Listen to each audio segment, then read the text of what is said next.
Hello, my name's Henry Florini. I'm the creative director and one of the founders of the Gloucester Writers Center. And we're really happy to have Krystal here this evening. And I'm going to introduce her. I first met Krystal in the 90s. And I think at that time she was still at Rockport High School. She hadn't received a bachelor's degree from Berkeley College of Music or a master's degree in counseling and psychology from Cambridge College, or even a PhD for expressive therapies at Lesley College. She was just like a teenager. And now I haven't seen her since she was a teenager, so it's pretty amazing to see her now.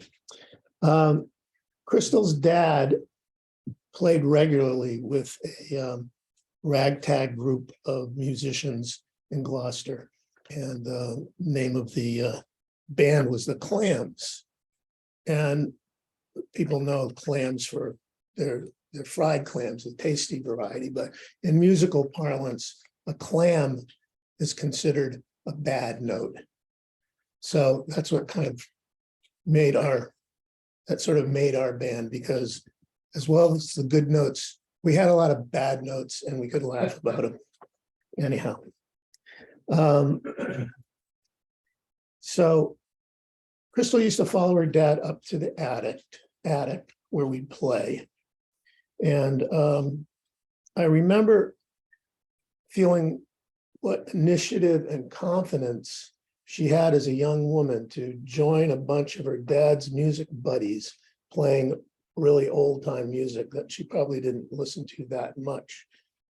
But on the other hand, she got a chance to play music with her father, with a group of other people. And I knew that was special for her. In researching her book, The Root and Rhythm of the Heart, Our Musical Connection to Identity, Spirit, and Lineage, I found out more about how the book developed and thought how amazing and proud her father Ken would be to have been here to hear this. But that's another story, and it would have been another story. Originally, the book was intended to be published as an academic by an academic press, and there was a contract even. But on January 1st, 2019, everything changed because Krystal's dad unexpectedly died. This heartbreaking tragedy and sudden death of her father triggered a change, not only in her life, but a change in this book that she would come to write. As a trained therapist, she was used to talking with people about life struggles and work required to make oneself whole, and the work required to make oneself whole again. Tian Quinn writes in an article about the book, grieving the recent loss of her father and navigating the onset of a global pandemic, Krystal found solace in writing. The writing process allowed her to forge a new direction that included reflecting on her father, how her father inspired her musical identity. Exploring these connections was a special experience for her, whose work as a therapist is to listen to others in writing about the roots of her musical identity. She created a space to tell her own story. I think this is amazing. I'm looking forward to reading the book because I'm sure it was an incredible transformation. I want to just close with saying something about this room, this particular space. The guy who lived here was my uncle, Vincent Farini, and he wrote 30 volumes of poetry, hundreds of letters to the Gloucester Daily Times. And he believed, like Krystal, in the transformative power of writing, poetry, drawing, painting, sculpting, and music. He felt all art had the ability to heal. Making art connects to our senses, it motivates self-discovery, which can lead to personal and civic transformation. The transformation and change is a value that we hold dear here at the GWC. So on that note, I would like to hand it over to Krystal for her talk. Thank you. Thank you. Thank you.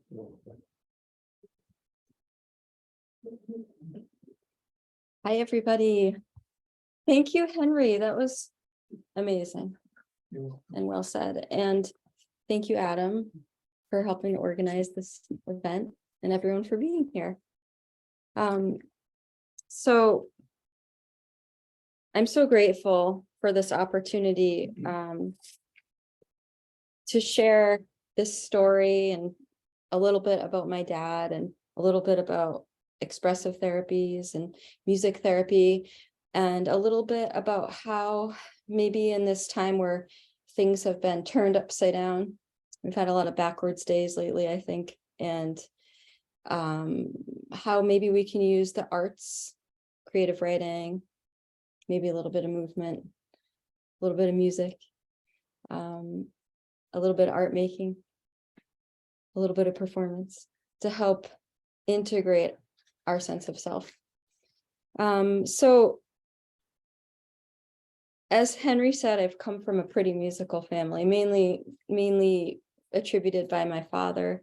And both of us musicians both went to Berklee College of Music.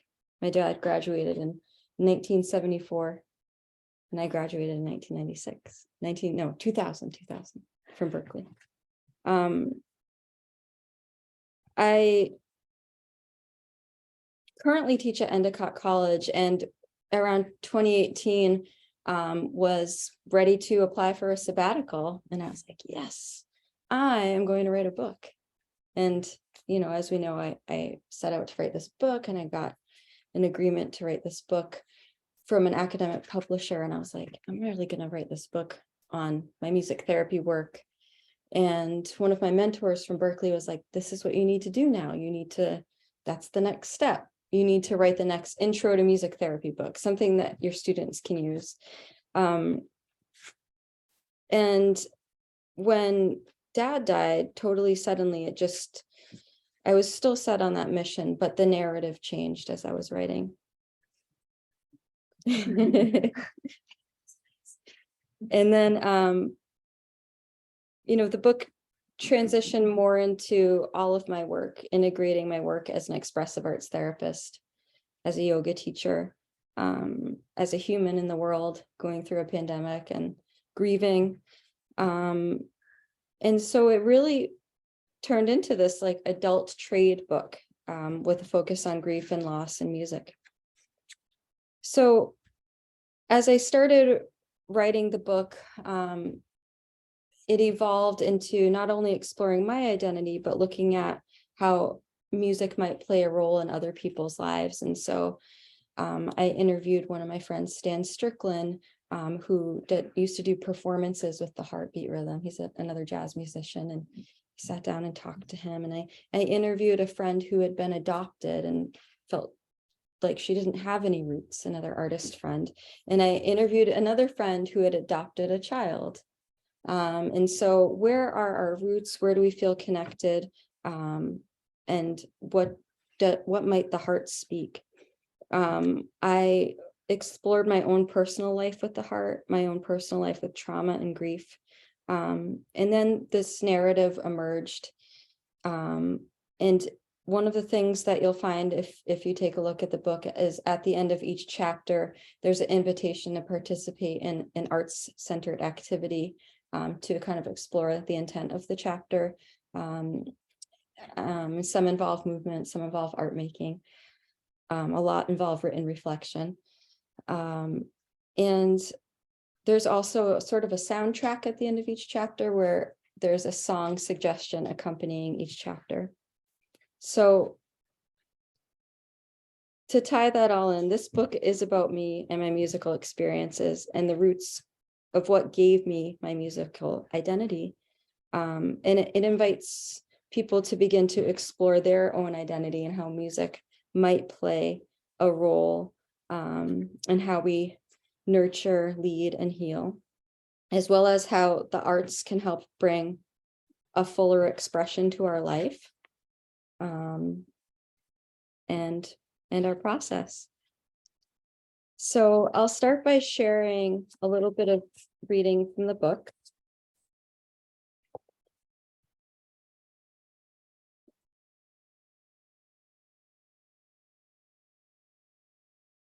So from chapter 1, A Call to the Heart. It's a quote from Rumi. "Oh, friend, there is a treasure in your heart. It is heavy with child. Listen. All the awakened ones, like trusted midwives, are saying, welcome this pain. It opens the dark passage of grace." That's a quote from Rumi. The heart is calling. On January 1st, 2019, I laid my head on my father's chest to listen to the last 3 minutes of the final beats of his heart. This was his final musical expression, and his life's work in music had come to an end. My mom, my sisters, and I took turns listening and resting our head on Dad's chest one last time, between intervals of silence and tears, as we agonized over how this moment could ever be possible. Dad had arrived in the surgical ICU suddenly and unexpectedly, just the night before, after a doctor at our local hospital in Gloucester told us that he had suffered a subdural hematoma in the right hemisphere of his brain. Dad had been admitted to the hospital just 2 days earlier after he showed signs of agitation and disoriented behavior. Upon admission, the initial CT scan did not show any brain lesions. But just 2 days later, after Dad became non-responsive, a second CT scan revealed a massive brain bleed, engulfing all but a small portion of the lower left quadrant of his brain. His corpus callosum, the midline of his brain, had shifted laterally, and his brain stem appeared to be crushed. The doctor called my mom on New Year's Eve and told her to come to the hospital and to bring her children. The doctor told my mom that Dad was being put on life support and that he would be flown to another hospital so that we could discuss our surgical options. But I really knew what was going on. And on New Year's Eve, 2018, it was pouring rain, which was a release from the low atmospheric pressure that we had been experiencing for some days prior. My head was raging with sinus pain from the low pressure. My gums ached. My face hurt and my head pounded. Dad and I shared a knowing that low air pressure triggered our most severe migraines. Dad, in particular, experienced the most debilitating headaches, the kind that would zap his energy despite migraine meds and leave him depressed and frustrated, not knowing what to do. No neurologic conclusion truly helped my dad with his headaches. However, he was always intrigued by the brain's mechanisms and relished showing me his previous MRIs indicating a cavernous angioma in the left occipital region. The doctors consistently told Dad that the malformation in his brain was nothing of concern and had likely been there since childhood, perhaps passed down along a long lineage of Ashkenazi Jewish ancestors. But on New Year's Eve day, 2019, it was not Dad's vision or his heart. It was the brain that caused his fate. On this day, my mom, my 2 sisters, and I sat in the family room of the surgical ICU, listening to a team of neurosurgeons and the surgical ICU nurse tell us that no surgical option could offer Dad a meaningful quality of life. His brain was functioning only by a tiny portion of the brainstem. He was only functioning beyond a vegetative state of minimal consciousness. My mom said that Dad would have wanted to be removed from life support and let his beating heart die peacefully, surrounded by his 3 daughters and his loving wife of 44 years. Dad was the heart of our family. It was his heart that sustained him when his brain failed him. It was his heart that played his final music.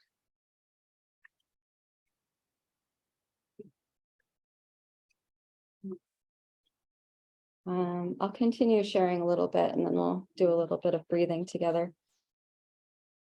So from chapter 3, it starts with the pulse.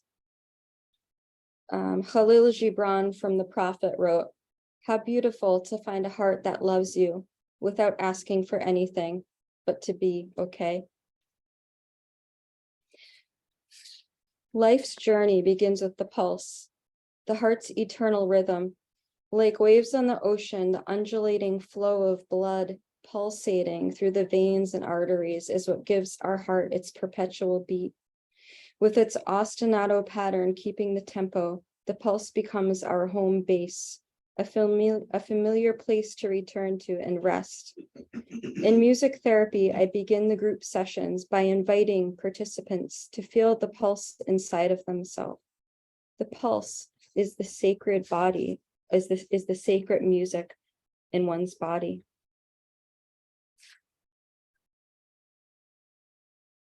As my father lay in his hospital bed in a near vegetative state on New Year's Day 2019, my family did not know how much he could hear the sounds around him, perceive our touch, or consciously understand the events that were playing out. A social worker approached me, my mom, and my sisters with a printout of Dad's electrocardiogram. This little curled up strip of paper showing a black and white schematic of the electric impulses, so painlessly, simply passing through his heart, landed in my hands. It felt eternal and sacred. The contour of pulsation, prosodic in nature, like music, rang out a visceral melody, just like how he played his bass guitar, so strong and crisp. His thumping walking bass line when he played Sly and the Family Stones, "Thank you for letting me be myself again." And Donna Lee played with terse articulation like Jaco Pastorius. I wanted to hear my father in all of his vibrational energy, his internal song for one last musical expression. His heart echoed his spirit, his soul, and his musical essence through that pulse on the cardiogram on that piece of paper, the one rhythm that could hopefully soothe me, my mom, and my sisters again. Can you imagine the sound of your heartbeat as your eternal music, your marching rhythm, your energetic life force, your forever music? So when I experienced this loss, it was one of the first big traumas of my life. And like what Henry mentioned earlier, I've been working in hospice as a music therapist for many years and supporting people in the end of life process. But when my father died, it was totally different experience for me.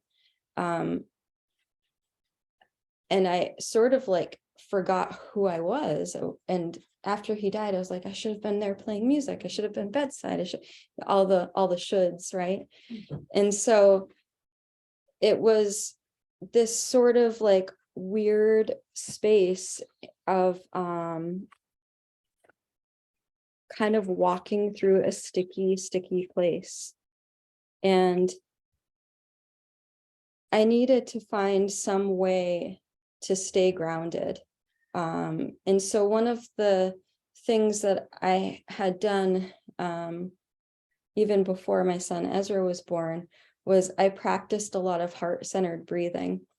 And when I would do music therapy with children who would come into the circle or the group agitated, I would practice a very slow rhythm on my buffalo drum, which I forgot and left in the car. I was thinking as I was reading, oh, my buffalo drum. Finding that pulse of the heartbeat rhythm. So one of the first activities that I would do in some of the groups were to just find that heart. And for some people, just encountering the space in the chest cavity where the heart is doesn't work for them. Maybe physically it's too hard to do. Maybe it feels like too much to do in that moment. So I would just say for anybody to visualize the heart within their body, within the chest cavity. And I would invite the group, if they felt comfortable, to bring their hands over their chest. And if you wanted to try this, you could. And so this is actually one of the first invitations at the end of the first chapter in the book, is we start by stretching up to the sky, and we can bring all of the things that are up above us into our heart. Anything that we need from up above, we bring into our heart. And then we reach our hands down to the earth and the grounding of the earth and the soil and the nutrients, and anything that we need there, we can bring back to the heart. And then we can reach out to our friends by our sides and feel that connection of community and belongingness, and take all of that space and say, I can hold that in my heart. I have permission to hold all that in my heart. And then we can reach out in front of us and give and take maybe from that space, all that gratitude, and that I have permission to bring that to my heart. And then we can reach out behind and let go of anything that has to be let go, and like shake it out. Anything that we picked up along the way, and I would just shake it out, and then I'd come back to heart and just feel it.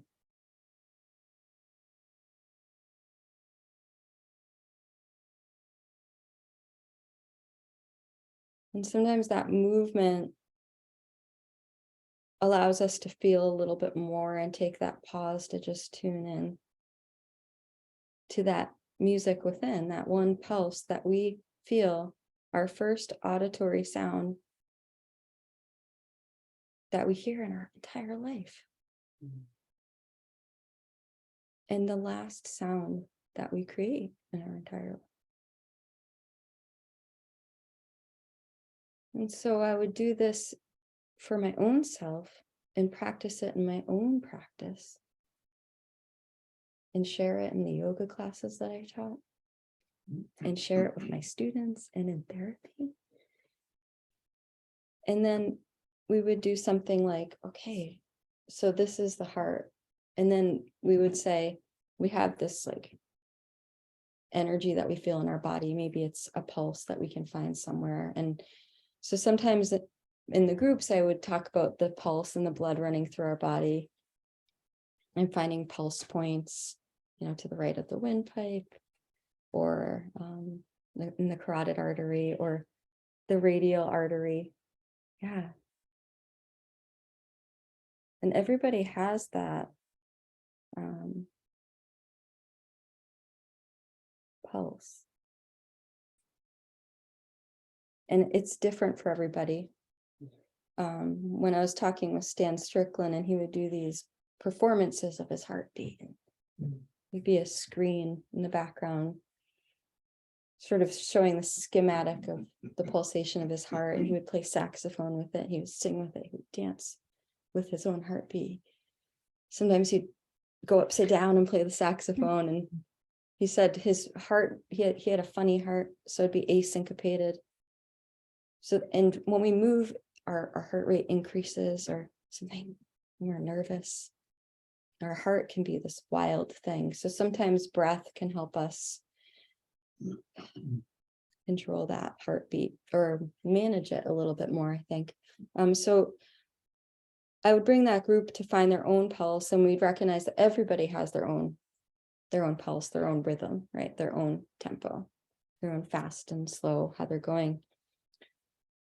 And I would invite everybody to pick up a drum in front of them and begin to play that pulse wherever it is. So they've entrained that pulse, and they feel it, like maybe beginning that chant within, beat, heart, beat, wherever it is. And we start drumming in this space of everybody. Maybe this person has a faster drumming tempo and this person has a slower drum. Everybody plays their own tempo. But what we find is, as we begin to play together, there's a sense of musical entrainment, right? There's that letting go, and we all begin to swing together, like the research with the pendulums on the wall. They start out of sync, but then they eventually come together, and they're all swinging together, right? And so with the drum circle and everybody playing together, and we're all in sync, yes, we feel this energy together, I then say, feel free to play, right? So we're letting go of that self-judgment. It's kind of like jazz. Like we know the count, but we're letting go and we let everybody play whatever they need to. So everybody begins to play. And I say, if you get lost, just come back to that beat, that internal beat, that heartbeat. That's the home, that's the ground, that's coming back to whatever that means to you. Okay. So that you can always come back to this space. But inviting that freedom for, I need to play really loud right now, or I need to play really slow right now, or something like this invites that expressive opportunity of playing around with the pulse.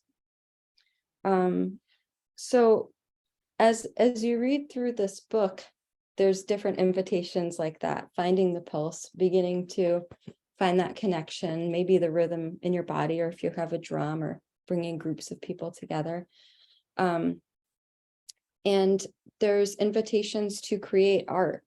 One of the invitations that I like to explore are creating a visual representation of what the heart might look like to you. Another invitation that I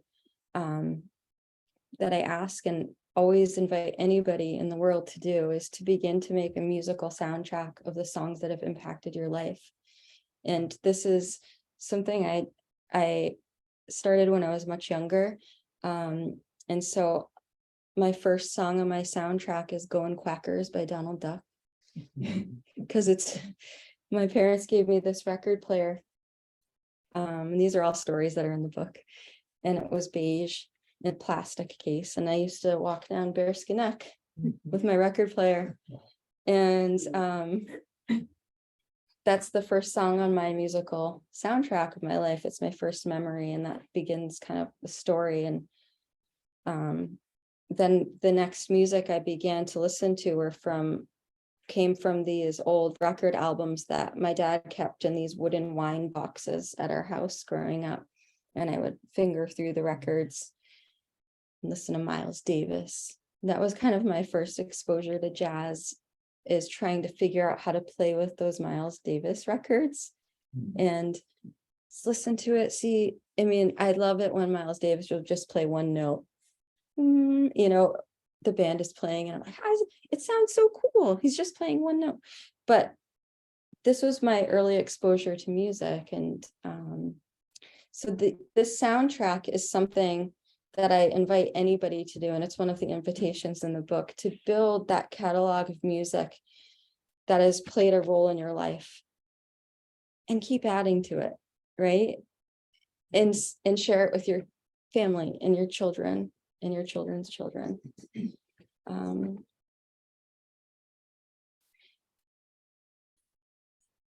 when we talk about writing, we're at the Writers Center, right? And so this kind of piece of just listening to music and writing and breathing with music, these other things too. So Krystal, you sure can. so I've been thinking about this pulse. Yes. Now, and I was just, I can't feel it in my heart. I can feel it down in my wrist. When I get really quiet, I can sort of a little bit of that pitch. But when it's in my wrist, it's like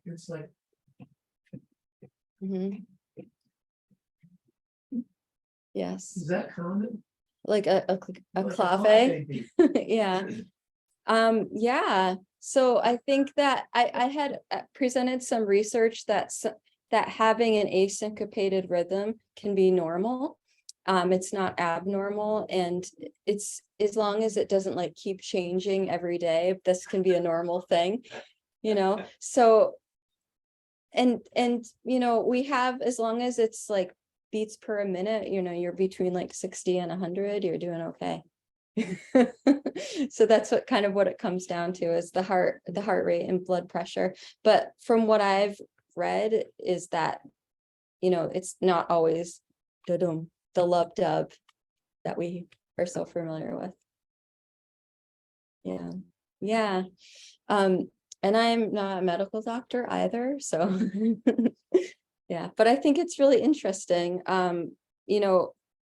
how music can even activate that. And we have music in all of these different environments that we engage in. The grocery store, the gym, all of these different places. I have another invitation in the book. It's called musical pranayama that I call it. And prana has to do with breath work. And so I have different musical listening examples that are around 50 beats per minute to help slow heart rate, and doing some breathing exercises. Yeah. And so even, and I describe this in the book, just playing, if you play a wind instrument, like I know you play saxophone, Henry, doing long tones are a great tool, and for that slow breath work. And I found too, in working with children, and I didn't put it in this book, but it's actually in a different chapter of another book, just describing using flutes and singing and other wind instruments to help organize speech and reduce things like stutter. And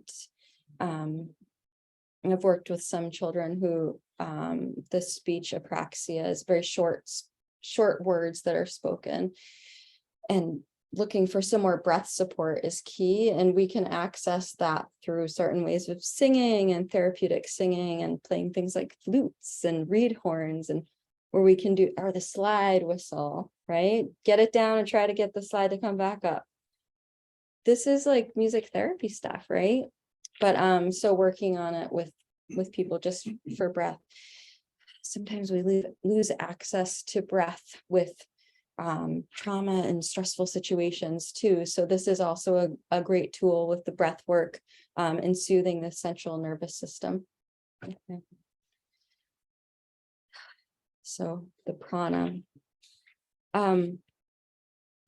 Another space that I really enjoyed exploring in the book was with vibration and energy. And in the field of music therapy, we don't talk too much about it, but after my dad died, I became really interested in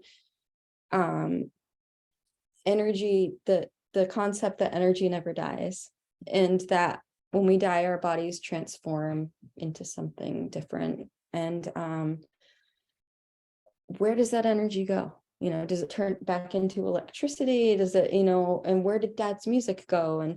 And when somebody dies, it's almost like the veil is lifted in a way, and we can see things in a different way. The perspective changed for me. And so I began talking with Ezra more and more about vibration. And there was a word that he made up when he was like 5, and he called it vitalbration. And it was just that and I talk about this in the book, the importance, the vitality of vibration, and how everything vibrates and everything has energy. Our heart resonates a certain frequency that other people can feel within 3 feet. So I did some training with the Heart Math Institute about frequency of the heart. And, the earth has a frequency, Schumann's resonance. And it actually, there was a seismic shift in the earth's resonance during COVID. Yeah, so that was quite interesting. So everything we can't hear the earth's hum or the earth's, because it's such a low frequency. We can't really hear our heart, but there's certain things that we can hear. We could hear certain things. But one of them that we do hear the buzzing of, I'll read about a little. So from chapter 5 on sound energy. Mother Nature's powerful resonators. Sounds have an energy that we can feel, hear, and connect to through our emotions. In early summer on the North Shore of Massachusetts, there is a deep resonating sound that can be heard buzzing from the trees. It is the sound of the June bug. These insects emerge from the soil at the end of the spring, almost out of nowhere, after hibernating in latency. Walking out onto the front porch of the morning of July 14th, 2019, my son and I found a June bug lying on its back. This is the way that June bugs and many other bugs die, assuming a familiar position on the back with legs crossed, pointed up to the sky. That morning, my son and I heard a quote on the radio. "You only die once. Make sure you do it right." This is true, just as we are only born once, and we have to do what it takes to make our lives fulfilling. Sometimes we can decide what we want our death to be like, who will be present, what will be said, and where it will all take place. Other times, we do not have that choice, and we have to accept the hand of cards that we've been dealt. My son and I wanted this June bug to feel comforted in death, so we decided how its last moments would be. We surrounded the dying creature with flowers. We burned incense and brought out my father's Yarzite candle, and we played some sacred music. We sat and observed the insect. In the last few moments before June died, it became deeply active, stretching its legs and spreading its wings vigorously, then finally beginning to turn its body over for one last walkabout. My son thought that maybe June was coming back for another round of life.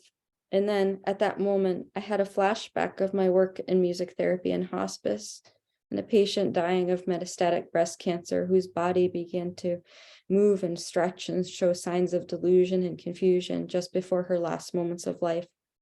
I recalled at that moment how this patient died alone in her room.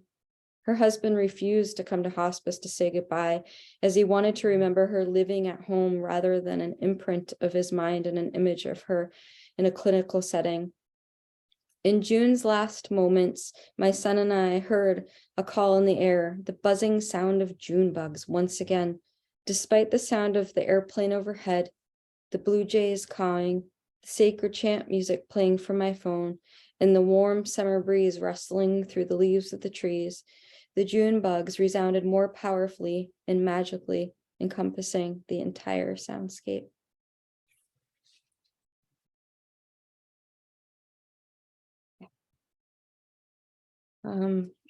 So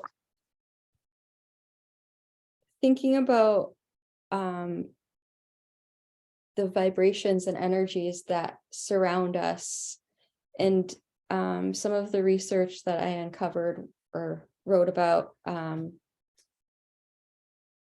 were how we surround choosing who we surround ourselves with, what we surround ourselves with, what's in our environment, and the sounds we invite to our environment. I read some cases on children in the womb and what they're exposed to, and how just, anger has a different vibration than loving sounds, right? And how does that impact even the child in the womb, right? How the different types of music we listen to, the different sounds impact our ears and our hearing too, right? Loud sounds versus softer sounds. Yeah. So I wanted to just pause here and think about acknowledging the heart and what the heart might be saying.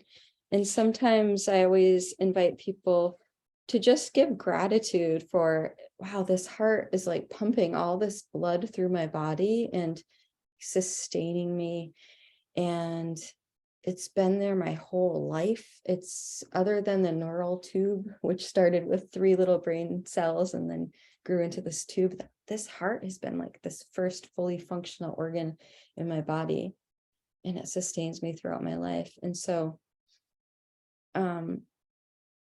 just giving a little bit of gratitude to that. And so I was going to just do a little bit of flute playing just to listen and to think about that heart space and giving a little bit of gratitude. So this is just a Native American flute in the key of G minor. So just maybe if you just wanted to relax and listen and maybe sending a little bit of like positive relaxation and taking this moment to pause in your body.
So just taking a moment and maybe saying something silent to yourself or whatever you need to for yourself.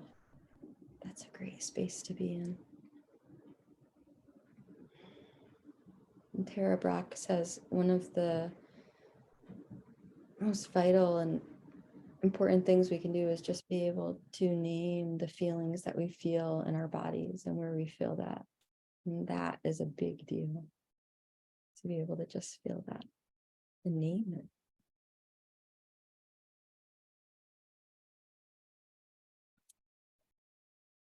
So I have these little hearts that I brought, and anytime I do a little workshop or something, I always give away a heart. And they're stone hearts, and they're in all different colors. And I wanted to give one to each of you for listening and sharing time. And I'd love to hear if there were any questions or thoughts on this stuff. Thank you.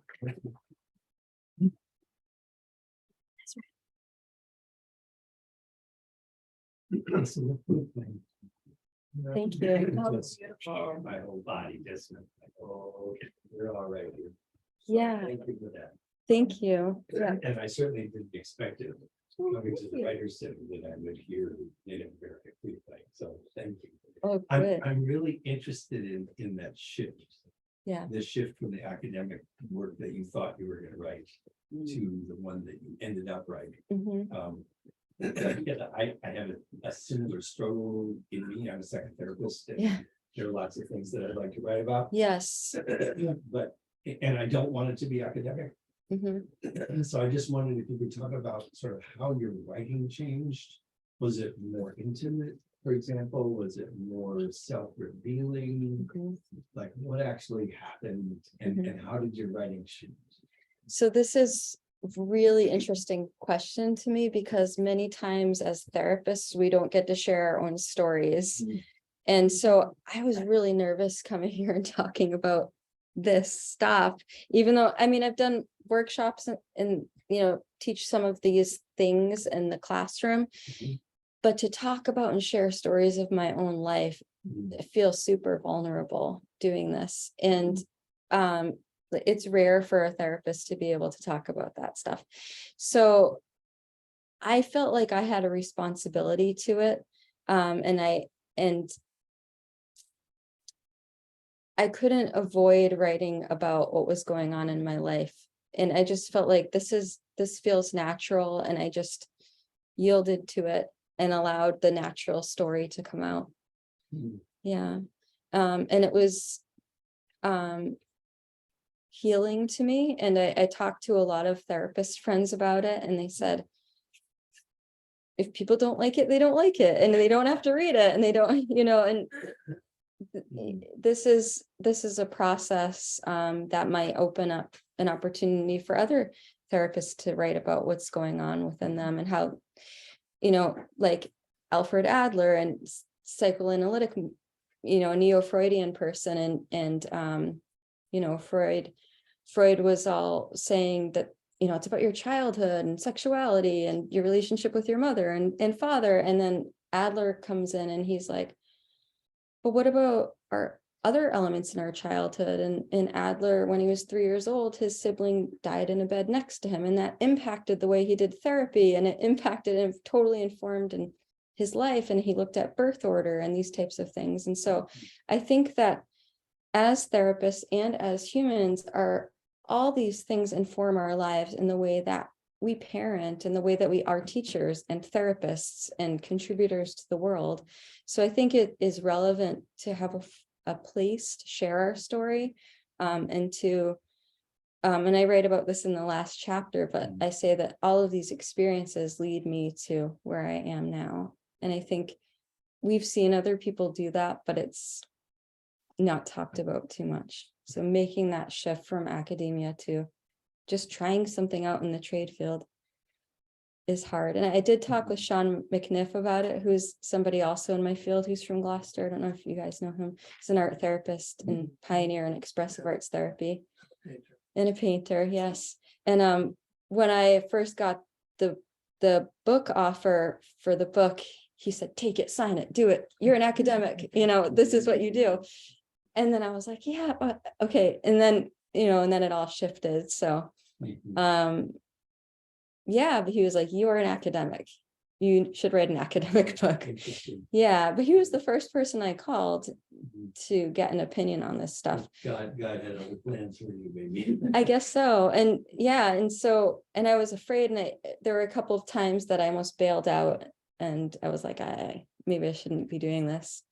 But I got a great editor that was expensive, but really worth it, I think, to find a great editor and make sure that I was, using appropriate disclosure. There weren't any concerns about that, or that I wasn't oversharing information about clients or anything, or even song lyrics and all these little things that are involved. It's a real gift. Yeah. To us, right? That it's not academic, that it's actually about you. And that's part of the reason I decided to buy the book. Thank you. Oh, this is like a real person. Yes. Thank you for that. I appreciate that. Thank you. A beautiful presentation. Thank you. We have lots more people out there in Zoom than too. It's nice. Does anybody on Zoom have any questions, or I don't know if we can link into that? Yeah, I think you can just turn up the volume on the laptop, and the microphone is really focused, so I don't think they can hear like me talking to you right now. So you can just tell them to unmute If anybody has a question, feel free to unmute. Oh, hi, Uncle Marty. Yeah. I just saw your face on there. That's so nice that you are here. Hi, Cousin Eric. Yeah.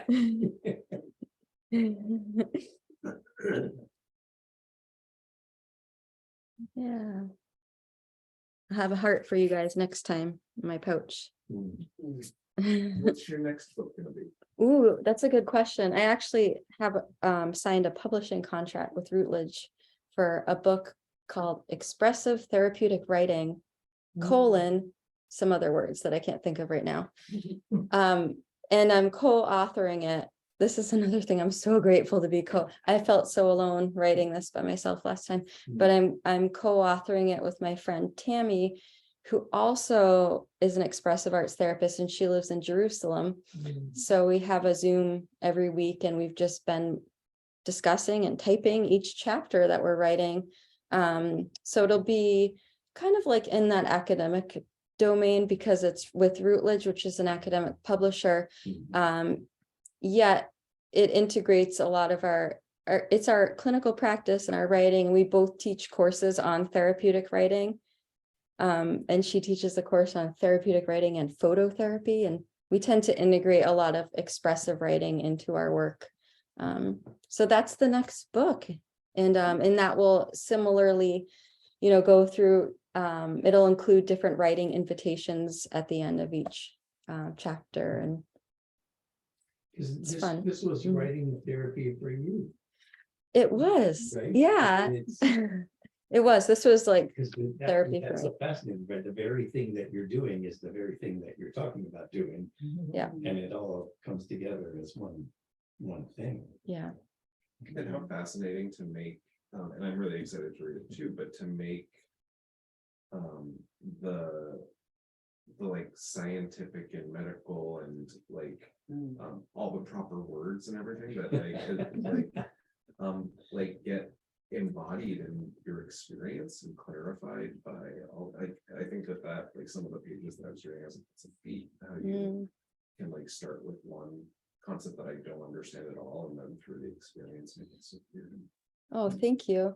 I think that's how I teach in the classroom, and it keeps people awake too, is I'll go into like, and this story with Ezra making up this word, but it relates to this concept that we're exploring. And then let's take out the drums and get our bodies moving. I have this always in my head, all these different learners in the classroom, and all these different styles of learning and languages of learning. And Karen Gallus, who is Sean McKenna's first wife, who wrote that great book called The Languages of Learning. And some kids are storytellers, some kids are painters. And, so I'm always thinking of that. And that's the person who's listening really closely. And they're the more the audio person, or maybe the musical learner. So I feel like I'm weaving in and out of life, and I think a lot of teachers do that too, life stories, and then but then we have to go to this piece of literature in the field, and then we're going to demonstrate it, then we're going to. So I teach in the arts, so that's a huge component of the learning process for me, is diving into the experience. Yeah. Yes. Thank you for this. It's very timely in my life, and I totally am in awe of your intersecting all the modalities that you just did in that little session. I also facilitate workshops. So Oh, great. how you presented all those cues. Yeah. But just curious, did you incorporate any teachers in there that you followed? Like, I'm just thinking of like Carolyn Mace or Barbara Brennan, or people who studied sort of energy. I did talk a little bit about Carol and Miss, Okay. and also another one, the peripheral body, who I'm dropping her name right now, and I have a couple of her books on my shelf. But yeah, Carol and Miss, and some of that work in the realm of the peripheral system. And I have done a little bit of energy work, and it's not my training as a music therapist, but with Chinese medicine. And one of my great friends, who is a doctor of Chinese medicine, who I've done work with in Beijing, so I integrate some of that stuff in it as well. Yeah, some of the 5-element work. Yeah, I think it's interesting, and I can only reference it from those people because I'm not trained in it, but I think it's fascinating. Yeah, and with the 5-element theory, and that it's 5 tones, and it's the pentatonic scale, and each one of those resonate throughout the body. It makes sense to me musically, thinking about it. Well, this is very timely personally, because I was born with a congenital heart issue, open heart surgery, and unexpectedly, that's how I found out it was congenital. But I got this invitation, and I was literally sort of processing after my 16th birthday, like, what are the heart lessons of all the shifts in my physiological, energetic, to your point about the planes. Yeah. So I think that the marketer in me thinks there's so many audiences for this. That's all. Oh yeah. Like, Yeah. you should do a TED Talk. I was sitting Yeah. there, Oh, yeah. this is so extraordinary. Yes. I want to send Yeah. this to everybody. Oh, thank you. Yeah. Yeah, and I got to talk to some interesting people, a person who I went to Berkeley with, who then went on and got a master's in music therapy at NYU, Brian Schreck. His whole work in music therapy is working in hospice and recording heartbeats now. And this is all he does. And he makes music with people's heartbeats and gives them the recording. And he works in perinatal hospice too. And so people whose baby in the womb, something catastrophic happens and they know the baby won't live, but he sits with those families and he talks and he integrates recordings of just them talking with music of the heartbeat of the baby's music. It's like sacred music, and that's the baby's music that they'll have forever, and they'll never really get to play with this baby in any other way than that recording.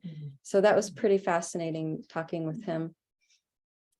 Yeah, and a lot of these people I talked with on Zoom or over the phone during when we were in lockdown at home, and so everyone else was at home, and there was kind of time to get into these stories and this sharing, so it was really special. Yeah, and I would have interviewed you too and been like, tell me more about this. That sounds really interesting too, with the heart. I have an electrician and a plumber. Yeah. Yes. At some point. Yeah. or not. Yeah. No, I do think there's, you started saying about your book being a syllabus or curriculum textbook. And I do think, people are craving more experiential learning. I'm sure you see this in the way you teach. Yeah. This, Yeah. From what I hear of it, I'm excited to read it. Seemingly, it could be a curriculum. Yeah. In terms of some of the cues you just presented, and I'm sure people could explore their own stories. 100% curriculum. I mean, all of the invitations or exercises, you could say, I do use them in the classroom, or I've used them in therapy, but they're more kind of classroom oriented and learning these concepts. Yeah. And it's kind of like a whole protocol too. The whole book is like a whole workshop in an essence. Yeah. We have some great comments in the chat Okay. from Zoom. Lakshmi says a great gift to expose people to music and expressive arts therapy. Lakshmi says this was wonderful. Thank you so much for Thank you. sharing all your words. And Stella says, love what you were doing. I've witnessed the music therapy benefits with patients. I'm a hospice volunteer. Oh, Stella, thank you. So great. Great comments. Thank you. Yeah. It's interesting to hear you talk about the sounds that we invite, the music that we invite into our world. It also made me think about all the noise or the sounds that are intruding to our lives, Mhm. and how we can sort of process those out or really use them to better understand our lives. To better understand our lives. Yeah. There was some, it's not so research grounded, but I did talk about it in the book, the work done by the Japanese person called Emoto, where he had the petri dishes with little bits of water in them, and he exposed those petri dishes to different stimuli.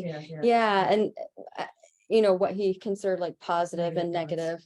Yeah, negative thoughts or negative meditations or words or different types of music even, and the crystallization exposed to, when it was crystallized to negative stimuli, they came out fragmented and not beautiful, or and then with this sort of positive stuff, it was more symmetrical and like cymatics that emerged through vibrational things on plates, that the images that emerge that are beautiful and things. So but why we sing to our plants. yeah, why we sing to our plants, and we think about like how our bodies are 70% water, the earth is 70% water, and Emoto's studies about water, and like how it might look in our whole, how it might look, yeah, as we're exposed to these different vibrations.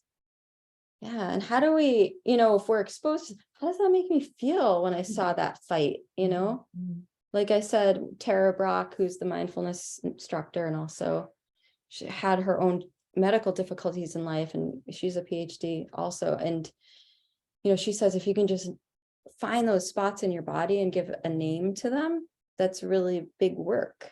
I felt this when this happened. I felt that, like, that's attunement That's Yeah. real connecting and grounding. Mm. Can you give examples of names that people have given parts of their body that they are just in touch with the other? Just curious. Yeah, naming, it's interesting because in my expressive therapeutic writing class, I have the students do a big body map. They trace each other and we start with colors and coloring in different parts of the body. And I have them touch the map, touch their body and see if it matches, is that the color, just for fun, just exploring and giving words, write down the words and what's the emotion, what's the feeling, what's the thought, and going through all, not like dialectical behavior therapy, but more just kind of like exploring this sort of like somatic space of the body and moving through this thing. But words that people are coming up with are anything from thoughts and feelings and emotions that they're identifying. Yeah. I try to delineate that with the students. That sounds like an emotion, but that's what your body could be feeling, like it's feeling hot, what's the emotion? What's the thought? It's really fascinating that the people that have eating disorders, for Mm. example, will draw a body that doesn't actually look like them.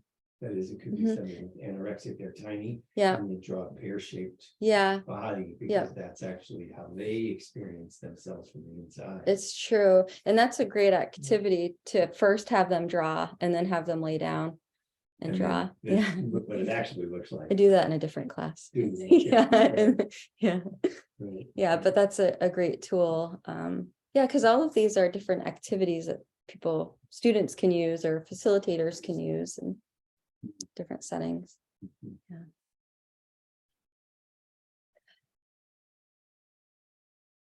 Thank you.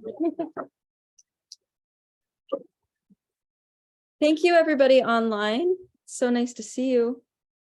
All of your. Oh, yeah, one question. Yeah. Do you have another question? Oh, another question here. Is the art therapy grounded in any particular therapeutic modality from Tom Rock? Oh, it comes down to the therapist and their training. It's some graduate programs specialize in different therapeutic modalities. Some are in a biomedical model, some are in a psychodynamic model. And then you can always do different advanced trainings as a therapist in cognitive behavior therapy. And then there's special things like the eye desensitization trainings that people will do. It kind of depends on the population that you're working with and what people want to gear their training toward. So if I'm working in hospice, I might do a special end of life training or something. And if I'm working in autism, some people might do, a applied behavior analysis training or something like this. So that approach, the therapeutic approach, is totally relevant to the population. And expressive arts therapists, music therapists, dance therapists, drama therapists, art therapists can work across the lifespan with a lot of different human needs. Mental health, special education, medical settings, neurologic impairment, rehab, prison settings. So we see a lot of different places, but it's just about addressing those needs. Yes. Is this addressing the question? Good. Kind of lengthy. Stella Yeah. says thank you so much for tonight. Thank you. Thank you so much too, Stella. Well, thank you, everybody. Yeah. Thank you, Krystal. Thank you. Awesome. And thank you, everybody on Zoom. Thank you, Zoom. Thanks, people.